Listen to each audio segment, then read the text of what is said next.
Hello, everybody. This is Jay Delvecchio, president of W.I.T.S. I am here with Tim Rochford, who's been teaching with us, for us, anywhere from Chicago to, besides managing clubs and things like that. He's now in Arizona, which he'll share with you, but he's an amazing presenter, amazing group of knowledge here, and the experiences he has as to how you can apply a lot of this stuff in the field for those of you that are working full-time, part-time, doesn't really matter.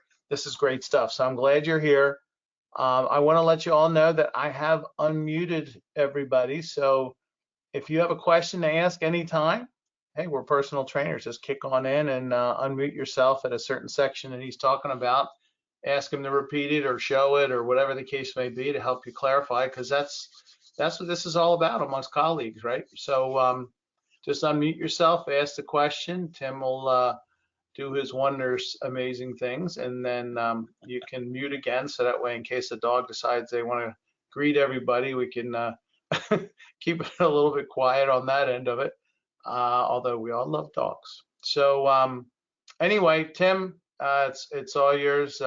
Thanks for today, and look forward to this topic.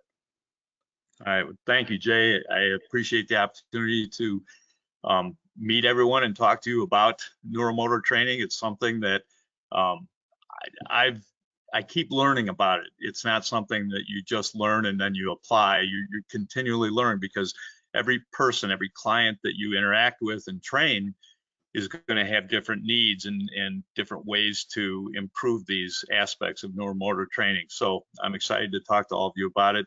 My background real quick, started off in martial arts many years ago. Got really interested in the training. I was just doing it part-time, opened my first school in an aerobic studio. The aerobic instructor took one of my classes and immediately told me all the things I was doing wrong with flexibility training. So I went from traditional martial arts to being very interested in learning all about exercise science, kinesiology, physiology, all of that. And so I went on to earn several different certifications in the industry, and went back to school, got my bachelor's degree, my master's degree in exercise science with an emphasis on kinesiology. And the thing I love about this industry, which I'm sure you all do too, is it's a constant learning. It's evolving every day. Something new comes about.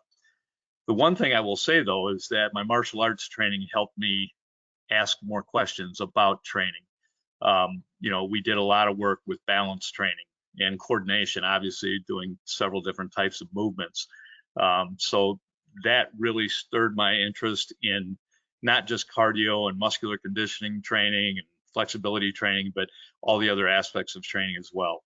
So before we get started into the PowerPoint and our discussion here, just want to make sure that everybody can hear me okay. Sandy, can you hear me all right? Yes, I hear you fine. Thank you. Oh, okay, good. All right. Thomas, can you hear me? Absolutely. Okay. All right, good. And again, like Jay said, anytime you have a question, I want you to just, unmute yourself and speak up, and I'm happy to answer any questions during the presentation as well as at the end. So if everybody's ready, we'll get going here. So kind of the things we're going to cover, I gave you my introduction, but for neuromotor training, we're going to address the following questions. What are the components of neuromotor training? That's a big term. What does that all involve? And who can benefit from this kind of training? And hopefully I'll open some eyes here and you'll think about some things in a new way. And why is the training important? And how can and should this training be implemented and integrated into current fitness programs that you're doing? And I'm probably going to give you a few examples throughout the talk of different drills or training activities that I've used and have been very successful. So the components of neuromotor training, you see that acronym, there's a C with the number 4 after it, and then ARB. That's the name I gave to the course that I developed, a continuing education course that I developed. Called it CARB, thinking, well, that will attract people. They'll think, this is something unique. The only problem is every time somebody asks me about it, they think it's a nutrition type class, and it's not. So looking at possibly changing the name to try to tell exactly what it is, but here's what the acronym means. There's 4 C's. One is coordination, one is cognitive for cognitive function, one is core training, and the other is cardio training. And I'll go into explain each one of those throughout the presentation. The second component is agility. The third component is reaction time. And the last component is balance. And there's actually 4 types of balance that we work. Static, obviously, where you're stationary, you're not moving. Dynamic, where there's movement involved. Reactive, and that's to where, say, you bump into somebody and you don't lose your balance. And functional training has to do with, movements we use in everyday life. Are we able to keep balance through those movements? So going through each one of the components, the first one I want to talk about is coordination. Coordination, it's the brain's ability to control your movements, the movement of different body parts all at the same time.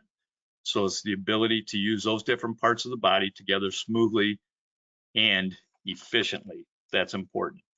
So how do we improve coordination? We do that by teaching people and having them practice various upper and or lower body movement patterns in combination of movement patterns, brand new movement patterns. And that was part of the beauty of martial arts training, is we do all kinds of crazy movement patterns. It's not just sagittal plane and frontal plane and transverse plane. It may be a combination of those planes in a movement. So training, like the one principle in training is the SAID principles, specific adaptation to impose demands. If we only train in certain movement patterns, that's all we're going to improve. So we need to, expose the body to as many different movement patterns as we can. The second C is about cognitive. So as you can read there, the neurocognitive function is the ability to think, reason, and process information. And that includes the memory, language, problem solving, visual spatial skills, math skills, executive function, social cognition, and perceptual motor skills. Now, each of those things that are listed there are things you can use for cueing when you're having people move. You can get them to do certain movement patterns by using different types of cueing. And again, when I get into describing some of the drills that we use, I'll be able to apply, things such as memory. How did we, integrate memory into that particular drill? How were they improving their memory? There's just such a variety of things you can do with training on this that nobody ever gets bored. That's the great thing about it. But also, we know that physical activity and exercise and proper nutrition is also going to enhance the physical part of your brain health, and that's important as well. The core. So the core training is actually, it's a benefit from this type of training. Again, the core, that includes your trunk. It's the back muscles, the glute muscles, the abdominal muscles, the whole hip complex. Its primary functions, number one, are, stabilizing the body while you move your arms and legs. It's also important when you're in protecting the spine, when you're transferring loads between the upper and lower body. And it also improves movement biomechanics and performance. So the core benefits by using the body in different movement patterns and manipulating different variables to challenge those movement patterns. So again, it's not that core training is part of neuromotor training. It's something that benefits from neuromotor training in a unique way.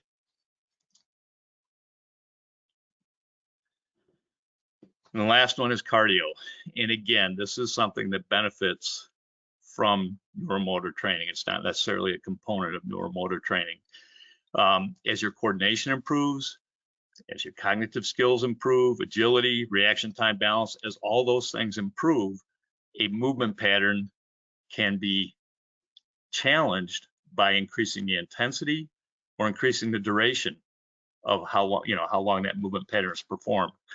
So for instance, when I was teaching these classes, we had specific movement patterns that we were teaching, and they were unique. Again, an example, I may have people step forward with the right leg, but move their right arm back. and then step forward with the left leg and move the other arm back. So we would make it a little challenging, something brand new. And in the beginning, they had to do it slow. They had to do it maybe all on one side and then all on the other, several repetitions. And then we would do alternating sides. But as they got better and better at those particular movement patterns, they could suddenly move faster. They could increase the intensity of it, or they could do it for a longer period of time. I have to tell you, I had one of the first classes I ran for 8 weeks just to kind of test out this program that I developed. It was in an older adult community, and a lot of the people that were participating in the class were playing pickleball. And one of the most common comments I got at the end of the first eight-week session was that their pickleball playing had improved a lot. And it was based on not just their coordination and their agility and their reaction time. It was also on the fact, due to the fact that they were doing those unique movement patterns for a longer period of time. People would typically get tired after a game of pickleball, and they were feeling like they had more energy at the end of it. Those were the comments that I was getting back. So that was very rewarding to me. So a main component of neuromotor training is agility, and that's the ability of the body to move quickly and easily while changing direction, accelerating or decelerating. It's a component of physical fitness and involves a combination of balance, coordination, speed, reflexes, strength, and endurance. So how do we improve agility? We do that by teaching people how to do unique movement patterns that will require them to have the ability to change direction quickly, or stop quickly, or accelerate quickly. So it's taking these unique movement patterns and then applying those specific parameters. You know, you're going to do this, then all of a sudden stop. Okay, when I say go, you got to move really quick. When I give you a certain cue, you're going to do this movement pattern and stop after 4 steps. When I give you a certain cue, you're going to move this direction, doing this movement pattern or combination of movement patterns, and you're going to go slow, then you're going to go fast, and you're going to go slow, and then you're going to go fast. So, you know, your imagination is limitless when it comes to putting together these drills. And again, this will all make a little more sense as we move through this. But one of the things, I remember one of the participants in my class talked to me about how this training helped them in the grocery store. They said, I don't know, this was something that I thought was funny. They talked about every time they went to the grocery store, they always would come around the corner and somebody would be coming really fast with their cart and they'd hit their cart, or they'd run into them if they didn't have their own cart. So they said they were able to start avoiding those collisions because their agility had improved. Their ability to react to something and move quickly had improved a lot. So I thought that was pretty cool. It was a real life story of how this was improving what they were doing.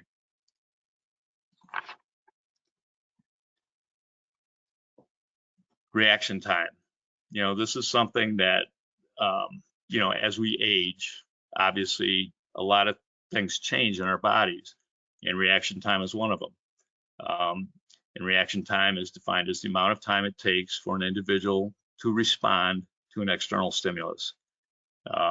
How quickly a cue can be recognized and a physical response initiated.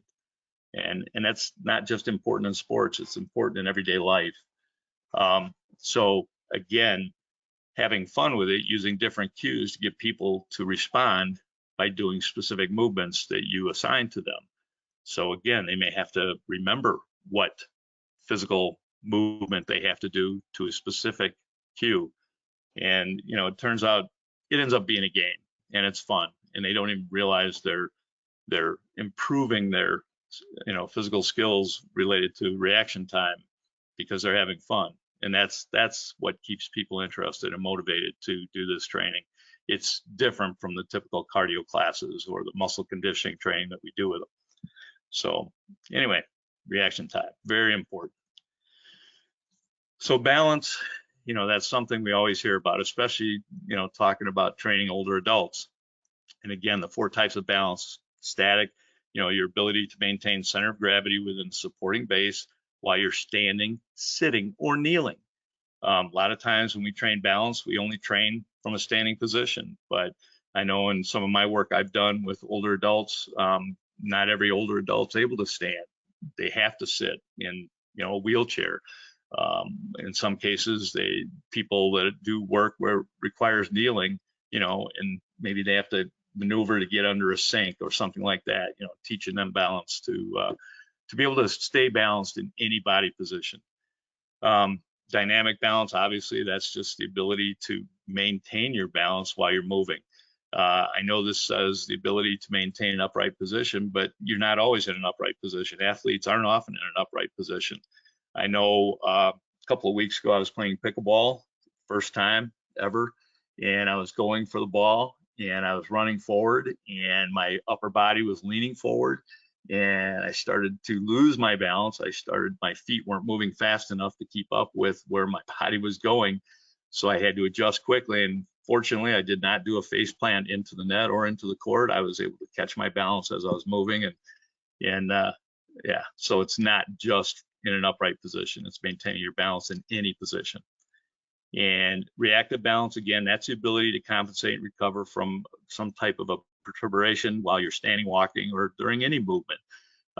Again, if you accidentally bump into somebody, or a lot of times I'll train people like this. I'll have them sitting on a stability ball and I'll just gently push on their shoulders. So again, it's teaching the body to react and maintain its position, whatever that is, when your center of gravity is challenged. And then again, functional balance is the ability to perform daily movement tasks, picking something up from the floor, getting dressed with balance. Now, where that helped me, functional balance, was back in late October. I had a hip replacement, and I think all my prehabbing and my rehabbing definitely helped me. But putting socks on, just bending over and putting clothes on suddenly became a challenge because my left hip was much weaker than my right after the surgery. So again, functional balance is important just in daily care. So who can benefit from neuromotor training? And this is something I want you to think about. Obviously, athletes are going to benefit from this type of training, no matter what age they are. Non-athletes, is it part of their current fitness and wellness program? A lot of times I hear about people saying, yeah, and we did this one class today and we spent about 10 minutes doing balance training. And that's, I hear that, and that's kind of where I really felt strongly about this a few years ago when I developed this program. Is I wasn't seeing any classes that specifically focused on this type of training, because I don't think 5 or 10 minutes or even 15 minutes in a class once or twice a week is truly going to benefit your neuromotor training or capabilities. So I wanted to do something create something that was fun, that was actually going to have an impact on people's abilities in as short a time as possible. And that's where I came up with the ideas for this program. So I started doing a lot of research and studying on balance training, agility training, all this stuff to put this program together. I just feel like, 5 or 10 minutes here and there isn't enough. So how often as a trainer do you consider these types of components when you're designing workout routines for non-athletic youth, teens, or adults? So I want you to kind of think about that.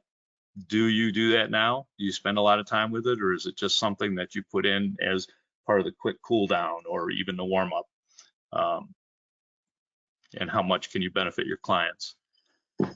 So who can benefit from neuromotor training? Obviously, older adults. We always hear, we got to do balance training for the older adults so they don't fall and break a hip, and all the bad things happen after that. And that is definitely, an important thing. I'm not slighting that at all. But my question to you is, why do we wait until a certain age before we make those types of training a priority? I want you to think about that. When does physiological function begin to decline? We start aging the minute we're born. And, initially, obviously, the first several years, we improve our physiological function. First, we go from not even be able to crawl to be able to crawl, to stand with a little bit of balance, and then walk with a little bit of balance, and then run, and everything begins to improve. Our muscle strength improves, our cardiovascular improves. But at a certain point, and they typically say that the decline starts in the late 20s, and that really depends on how the person takes care of themselves up to that point. I mean, I've seen high school kids that, are not in really good shape. Obviously they're overweight, they don't eat healthy, they don't have healthy habits, they're holding their phones more than what they, get up and move around. So that decline may start even earlier than the late 20s. But when you think about it, who's going to be able to achieve the highest level of potential fitness and function? Is it a person who starts doing the training when they're young and still growing, still improving in physical function, or is it someone who waits until all of a sudden the symptoms of a lifetime of inactivity start to reveal themselves? So, it's never too late to start training, but why do we wait until the symptoms show themselves? Why don't we take this training, this neuromotor training, and make it part of a normal routine, a normal program that people start working on at a much younger age, so that when they get to the older stage of life, they're already way ahead of the game. So yes, it's never too late to start, but who has the potential to reach their highest level of functionality? People that have trained all their life, or people that wait until those symptoms show up? That's my thing. I just want trainers to think about how, we want people to get strong. They want the muscle conditioning, their endurance, their strength, their power. We want them to maintain that. We want them to maintain their cardiovascular fitness. But I think all these other parts, the agility, the balance, the reaction time, the cognitive function, I think that's all just as important. So this type of training, it can be integrated into any exercise routine. And of course, I put in kickboxing and boxing fitness because that's really, that and resistance training is my main area of focus in my training.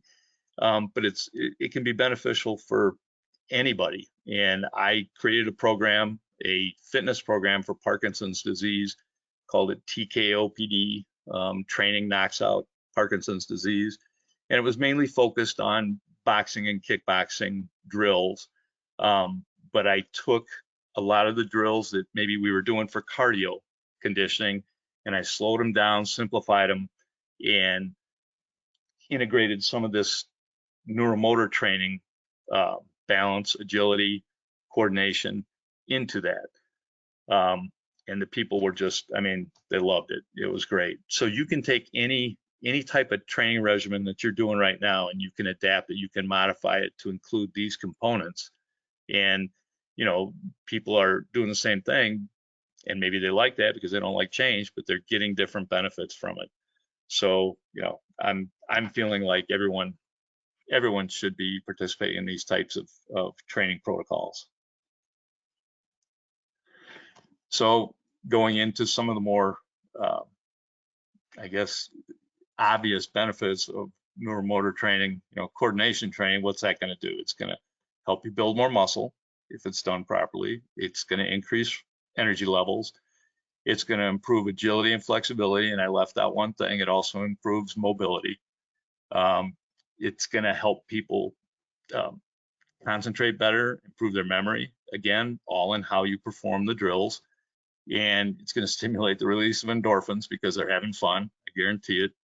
And all this stuff, because you improve their function, it's just going to enhance their self-esteem and their self-confidence. It's so important. As far as cognitive function training, exercise improves physical brain health by increasing blood flow and oxygen to the brain. We all know that. And that stimulates the creation of new brain cells. What's really cool is research suggests that mentally stimulating activities, like learning new skills, can create more and new connections between brain cells and brain areas. Now, something I want you to think about on that, there's something called cognitive reserve. And that's the ability to withstand adverse changes in the brain before any symptoms are exhibited.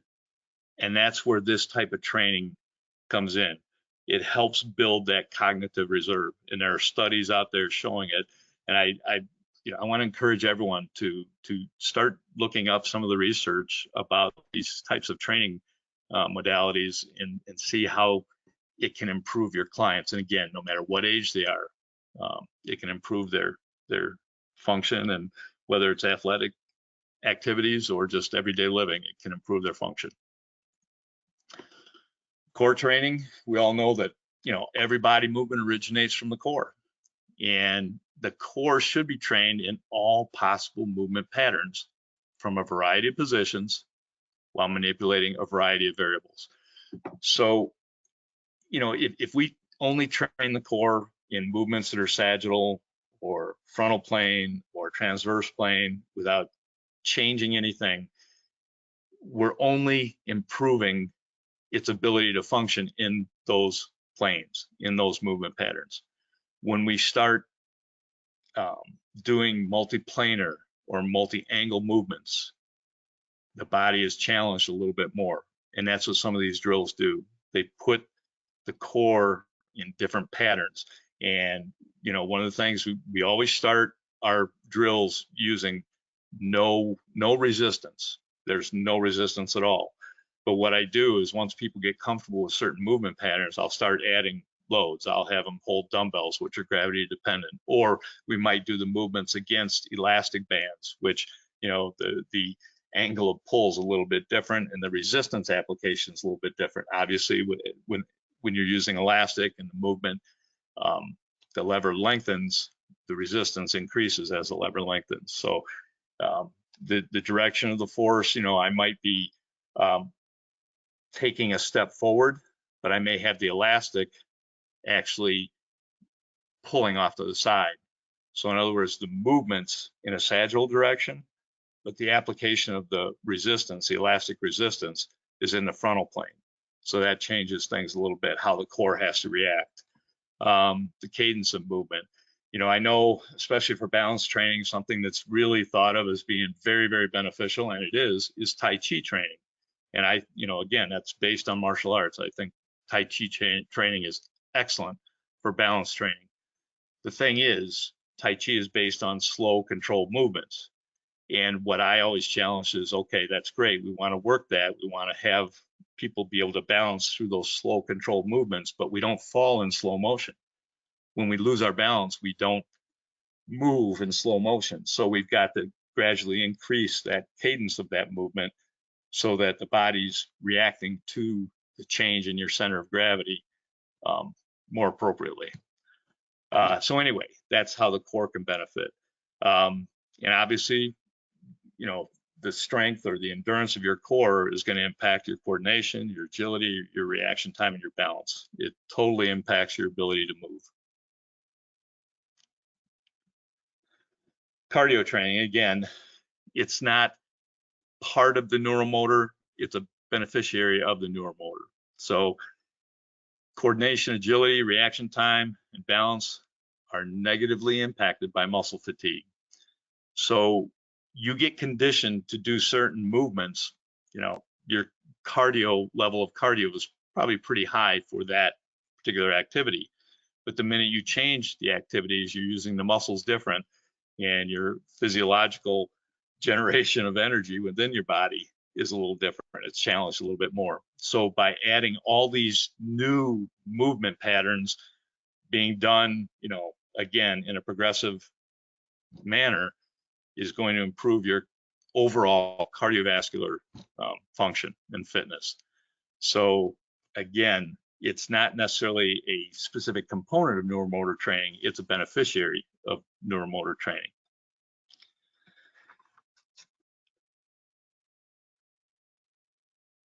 Agility, any movement pattern or, that you use in an exercise activity, if you can create a flow of movements where you have to quickly change direction, suddenly stop, suddenly start,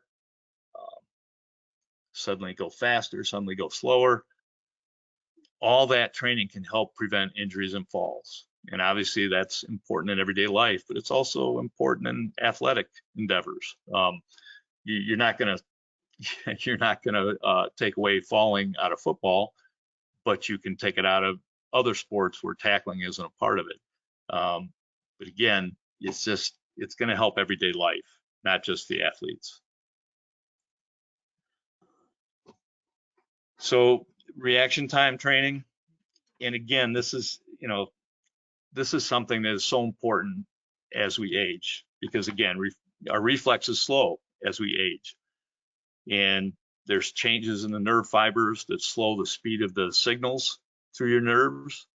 It's not conducted as quick, and with aging, there is a loss of some brain cells that affect our motor control. So we can slow down that decline by including these types of training activities that require the brain to observe and interpret some type of stimuli or a cue and then quickly respond to it. And it's going to enhance safety. It's going to ensure that your body is primed to move whenever it's necessary. It's again, extremely important for older adults, but I think it's important for everybody.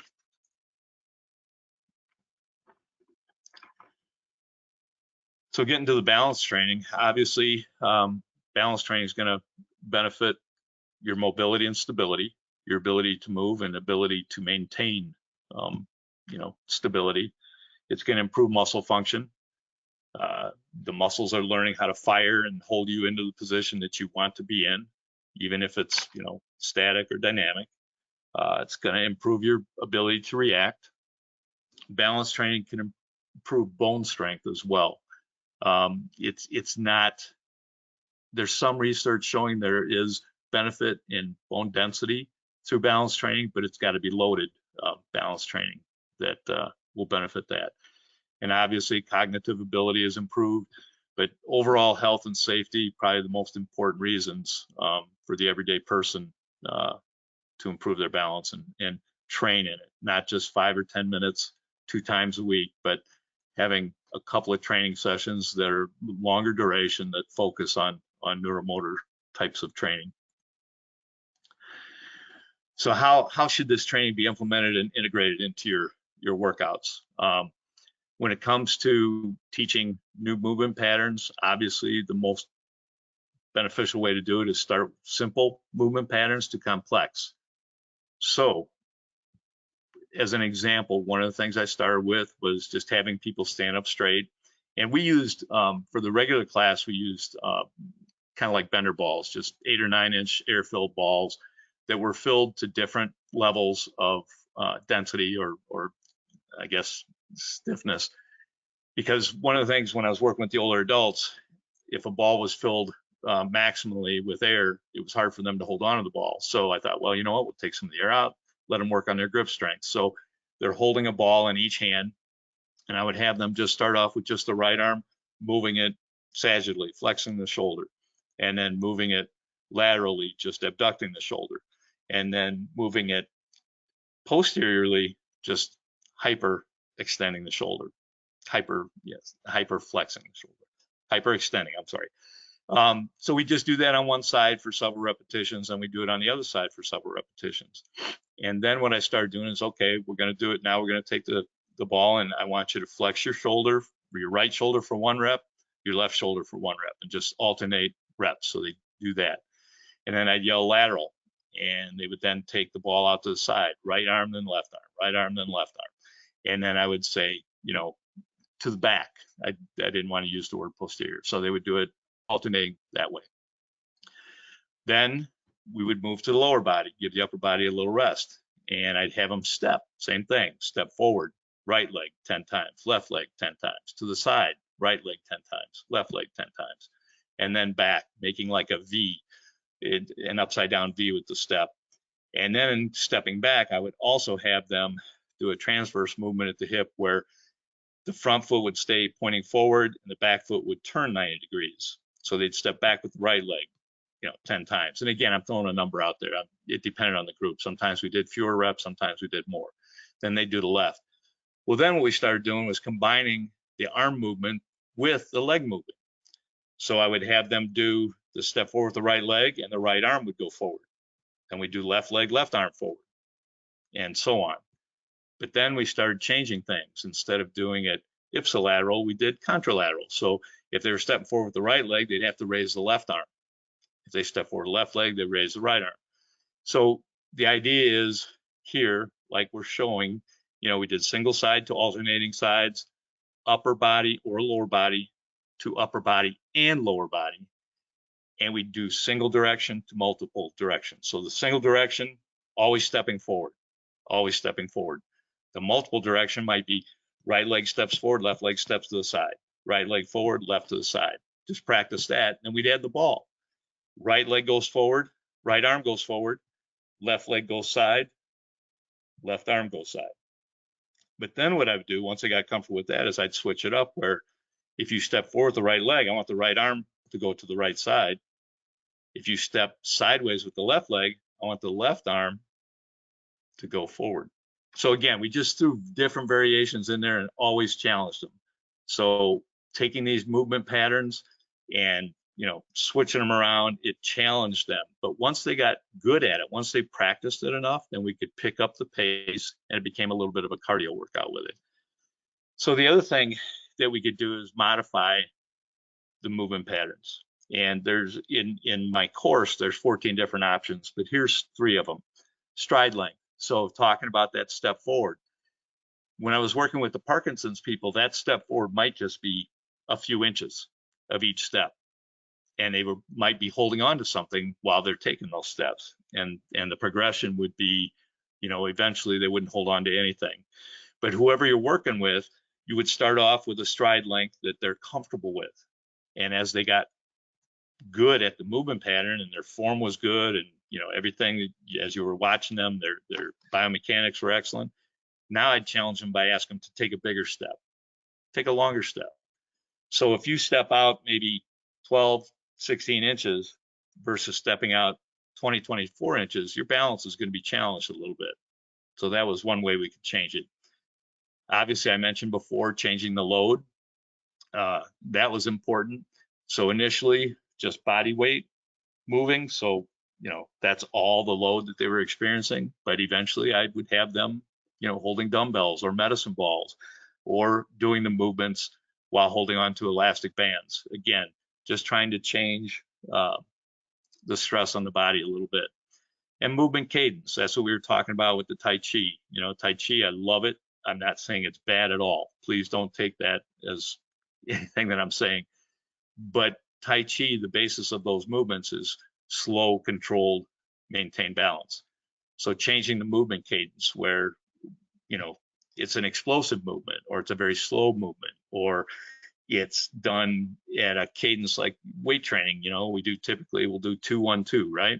So maybe your step out is 2, which means you have to maintain balance. If you're stepping out with the right leg, you're balancing on the left, you maintain that step, take 2 seconds to do the step, but then you pull it back quick.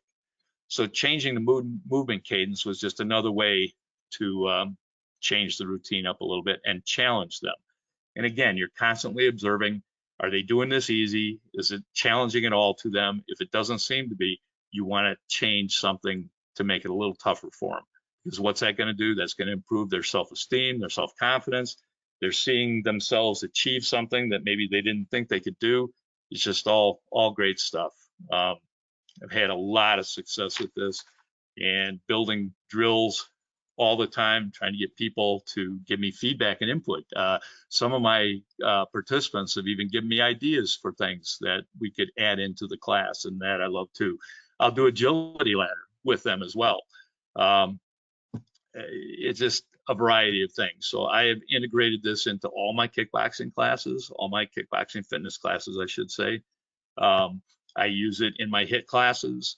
There isn't any. I have even talked to a friend of mine who teaches country line dancing, and she has taken some of these concepts and implemented them or integrated them into her country line dancing. So it's just it's a fun thing.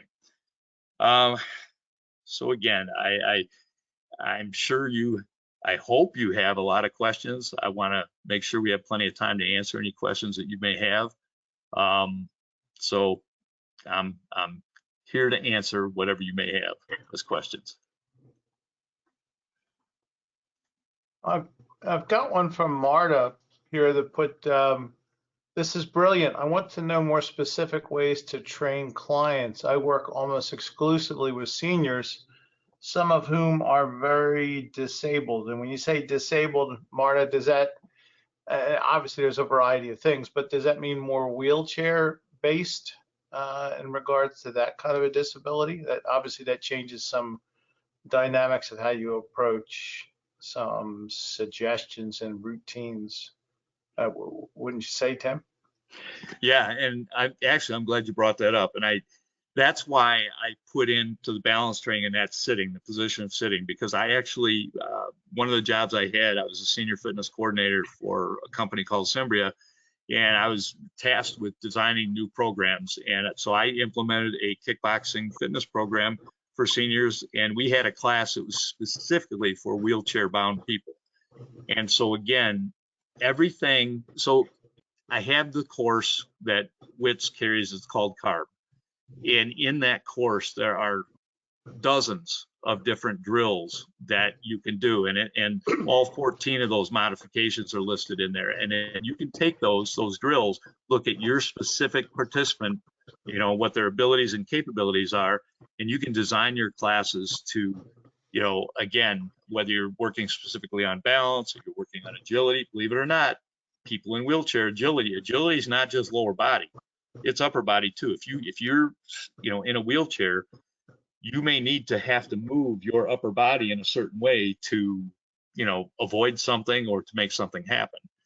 So that's why I'm really excited about this course, and I can't wait to write the second course to add even more drills in, is because there's no application it can't be modified to meet.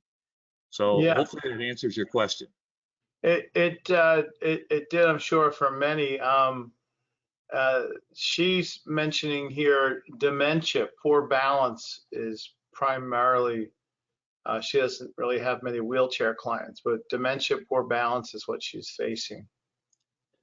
So we worked with all three levels of function, independent and a little bit of dementia. And what we had to do with that is, again, the important thing was the people that we worked with that were in the dementia unit, we worked with them 3 times a week and only did about 20 to 30 minutes in each workout, just because that was about, you know, that was really challenging them. That was about all they could handle. But the idea was to try to get that frequency, the frequency of what we were doing, and staying with the same thing for, you know, several weeks. We would not change or modify the routine as much as we would for, you know, others, because repetition was important for that group. And again, you want them to feel good about what they're doing. And so if from Monday to Wednesday to Friday, you know, they can remember what they're doing, then you make sure you reward them and, you know, just make them feel good about what they've accomplished. Yeah, no, that makes a ton of sense. Marta, you asked about how you can get the course. It's on the W.I.T.S website, and it has CECs. It's if you just go to the search at the top of our, you know, witseducation.com, and you put in the CARB, for instance, it'll just pop it right up because it has that name in it. So, and then the course is there that Tim put together. Tim, are there a lot of sample videos in there of these routines? Yeah, what I did was I put each drill into a video that is in a PowerPoint. So I don't have, you know, just a video of 2 hours you have to sit down and watch. Each drill has its own PowerPoint, and the video is embedded in the PowerPoint slide. So it explains it as well as demonstrates the movement pattern. Oh, good. No, I know you did some great stuff with it. I haven't seen and gone through all of them yet, but that's dead on for somebody just taking pieces and building on it. Let's see, we also had something here from Michael. He said, do you incorporate strength training into your CARB routine, or is that a separate segment or session? Honestly, it depends on the person or the group I'm working with. In the HIT program that I do, I incorporate it as part of, that's the the low intensity segment of the workout. So high intensity might be doing dumbbell routines, you know, ascending sets, supersets, whatever, for a few minutes, 4 or 5 minutes. And then we'll do maybe a 2-minute segment of a specific balance routine or agility routine or whatever. So that's part of the low intensity part of it. But no, and honestly, that's where I get people hooked. And then they're saying, well, you know what, I want to do more. You got a class where I can just do that. But no, integrate it into your you know, muscular conditioning programs too. Good. Michael, I hope that answers the question you have there. And then of course, what I would, I'll get with Tim on, see, just to give you a sample of it too, is because he has 4 of his great programs on our site, and obviously there's CECs for WITS as well. So, but what I'll do is get it where maybe I can get Tim to send me a 2-3 minute clip from each one that we can put onto each of those individual offerings on our site, so you can kind of see a routine for 2 or 3 minutes, just a video of that routine, and I'll give you more of a taste, a little bit more of a flavor as to, oh hell yeah, I can use that. I can use that. And if the rest of it's like that, that's going to fit perfect with giving me not just some new ideas, but obviously some purpose for the direction of this, since Tim's already done all the work and researched it all out for you. So that sounds good, right, Tim? Yeah, I'm happy to do whatever. I mean, it's so hard to describe. I know when I'm describing to you, like that stepping drill with the arm drill, you're trying to think, oh, well, what is he doing? But yeah, giving you some video clips, and you'll be surprised, especially for trainers. Some of the stuff that's very simple for you, when you start having your participants do it, like just having the arms move in a different direction from the legs, it's amazing how challenging that is for people. And honestly, I've messed up myself sometimes, so I practice it myself. Yeah, no doubt. I mean, I'm a visual learner myself, and so I hear what you were saying, and I could picture most of it, and some other parts I'm going, yeah, I need a video. So for my mind anyway. But I know there's a lot of us that are visual learners, so that's cool. Any other questions, gang? We love questions. So especially if there's one area that was a little foggy for you. But I think these little video clips will stick in each one of those courses. So when you click on the page, you'll be able to see it a bit.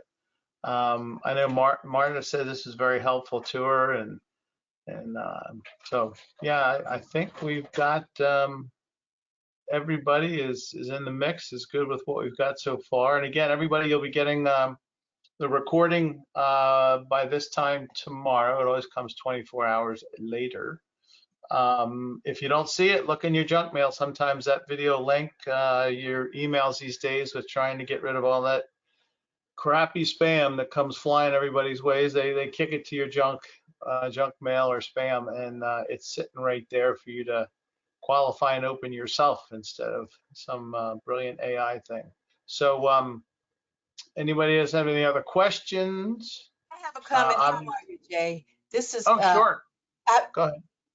I'm sorry. I got a call. I'm technically in the office, but where can I go and see the videos that you were talking about? I missed that. Can you possibly send that so that? Can you repeat that, please? And it was a wonder. I love this this topic. This is just fabulous. So thank you. Oh, good. Yeah, no, we'll I'll get some of these clips from Tim, and we'll load them up. In other words, if it's a carb video, we'll put it on the carb course. That's so up front, so you don't have to pay for it until you kind of take a peek at it, sample it if you will, and then same thing with some of the others. I'm a big one on seeing a little sample, so I think that'll help give you guys some better perspective as to applications, a little bit more to go along with what he shared in this great webinar with those details, making it come to life basically, so you can say, oh yeah, I can use that with this group or that group, or I'll take part of this one. And then once you get the course, so I'll take part, like Tim's saying, I'll take part of this one and part of that one, and it'll fit better with this group, you know, and so on and so forth, dementia or wheelchair or whatever that case may be. So no, I appreciate the question, and we'll get this up ASAP by next week at the latest. And everybody who attended, I'll see if I can grab one of those and attach one of those as well to this recording, so you can play it there. But you know, we were going over carb obviously, but Tim also has 3 other courses on there. So some of them may be more applicable for different groups you're working with. Well, and Jay, I don't mean to interrupt, but I mean, honestly, Yeah. once I came up with this carb and I started using it in my kickboxing, the kickboxing fitness course that Jay carries, I redid it in 2023 and added in some of these carb drills to that. And then we created this active aging for fitness and wellness, boxing, kickboxing, and martial arts training. I put it into that course too. I mean, that's how excited I am. I actually integrated this carb into these other 2 courses that are specifically kickboxing fitness for everybody or kickboxing fitness for older adults. And there isn't anything you can't apply these principles to. Yeah, it sounds like it. And then obviously we're going to see you in a country line dancing soon, applying these things as well. Not me. Not you? No. Either that, Tim, either that or the cha-cha slide. There you go. Oh, that would I be like scary. That would be scary.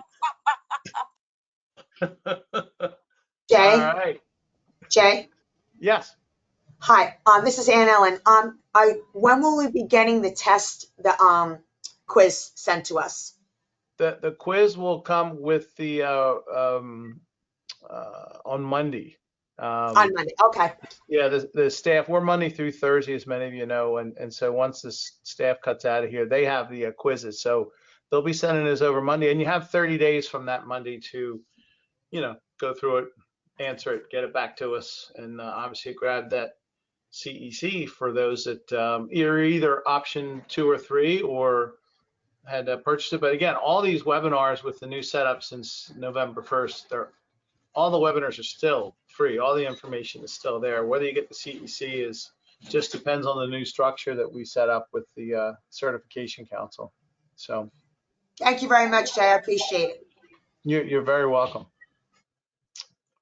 And if anybody has any questions on that, the renewal setup, the option 2 and 3, and how you save the $75 renewal fee and all that stuff with that setup, it is more economical. But you know, just shoot me an email. We'll set up a call and run through it. I know I put out some videos that were almost headed for Hollywood, but didn't make it. So but I certainly wouldn't mind talking to everybody who's interested in getting some ideas as to how it works and so on, because it's a good deal all around.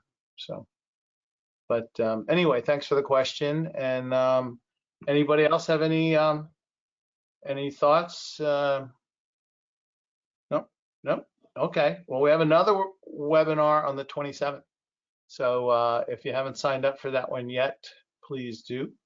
That's a great one. And that one will be with Cindy. She'll be going over all kinds of stuff with arthritis and different things like that. So let's see, we have another question here, I think. Oh, it was just from Carolyn saying she enjoyed this, and thank you. I appreciate that. And obviously more along the lines, Tim appreciates it even more because he worked hard on this, and he's got a lot to share. And of course, once you get his courses, you know, you're literally at his beck and call. He'll definitely follow through if you have questions on different things. But we're here for you. That's all I can say. And going forward, if anybody has any needs on anything else, any suggestions of things they'd like to see, we've got some great ones coming up in April too. We have a 4-day event. So keep an eye on your newsletters. That's where I drop them in. Thank you very much. This is Janet. I couldn't get in forever, but I think I really, truly enjoyed this, Tim, and of course, Jay. I'm looking forward to hopefully getting a couple of your classes there, the courses. I deal with seniors as well, so I'm always looking for other ways to work with them. Thank you so much. Thank you, and that's awesome. And like Jay said, I love it when people do the courses and communicate with me because, I actually, some of the questions you ask are things I haven't thought about before, so it helps me improve the courses and enhance my knowledge. So I'm looking forward to all the questions and anything I can do to help all of you. Thank you very much. Yes. Great. Well, a lot of thank yous in the box there for question. So I appreciate everybody's feedback and gratitude because we work hard at these things, and Tim's got some stuff. The fact that he keeps updating his programs is one of the most favorite things I like about him, building in new things from a course that he's had around for a while. Some of those self-defense ones and so on. That shows a lot. And as we go along, hey, we're here for you, and that's the way the career can really grab it and do even better things because you can offer it more. So those of you that haven't done it yet, certainly being with us, make sure you check out your digital badges. So when you get these kind of things through here, whether it be the certification, some of the specialist bundled things, you should get those badges and pop them up on your social media and market yourselves appropriately, because most trainers, owners don't, and you're spending the extra time to be your best for clients, and they should know it. And when it comes down to picking somebody in their community, hey, we all know who's standing up and doing the extras and who's just phoning it in. So, and you're the real deal. So we appreciate your time today. And Tim, amazing as always. Thanks for your time, buddy. And thanks for the opportunity. You're welcome. Everybody have a fun weekend. Thanks. Bye. Thank you, Tim. Bye. Thank you. Bye-bye. Thank you.